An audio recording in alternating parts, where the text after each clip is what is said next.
nangangailangan ng patnubay at gabay ng magulang para sa mga batang manunal.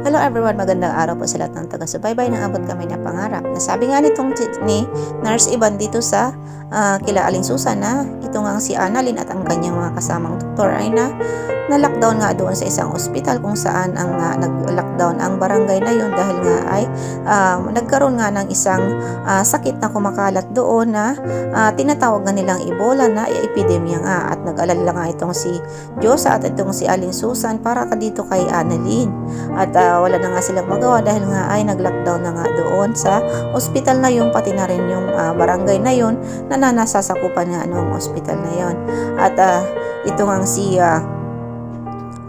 Aling Susan ay nag-aalala na nga para sa kaligtasan nitong si Annalyn at samantala ay nag-volunteers na rin itong si Dr. Denise doon para tumulong sa mga may sakit na nahawa na nga ng epidemya na yon. Ngunit itong si Dr. Denise nga ay nagkaroon na din ng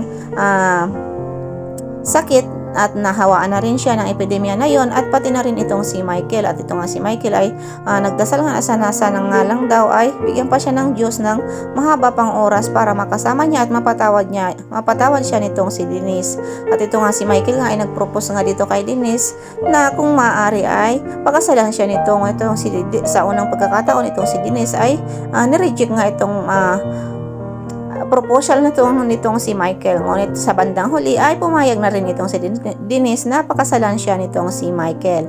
Samantala itong si Dr. Yola nga ay nagkaroon na rin ng ubo at nang tingnan niya ang kanyang mask ay meron na rin itong kasamang dugo at nag-alala nga siya at nakita nga ito nitong si Annalyn na mayroon na rin virus itong si Dr. Yola at itong si Dr. Yola nga ay ayaw niyang palapitin sa kanya itong si Annalyn.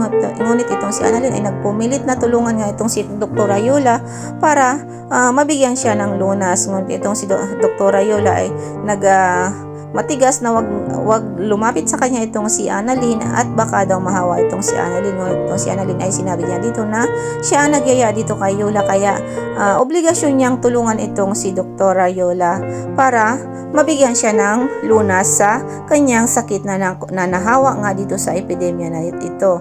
At samantala ito yung namang si Moira ay nag-aalala din dito kay so, nakasama din pala sa nag-volunteers doon para sa mga may sakit na nagkaroon nga ng epidemic na yon. At itong si Giselle nga, sabi niya nga dito na nag-volunteers nga itong si Zoe at wala siyang magagawa kundi antayin na lamang ang desisyon na palabasin at pauwiin na ang mga doktor at nurses ng Apex dito sa kanilang ospital. At ito na nga po guys ang pakakabangan natin sa susunod na kabanata ng Abot Kamay ng Pangarap. Maraming salamat po sa panonood at paki-like and subscribe na rin po. Thank you so much and God bless us all po. Bye bye.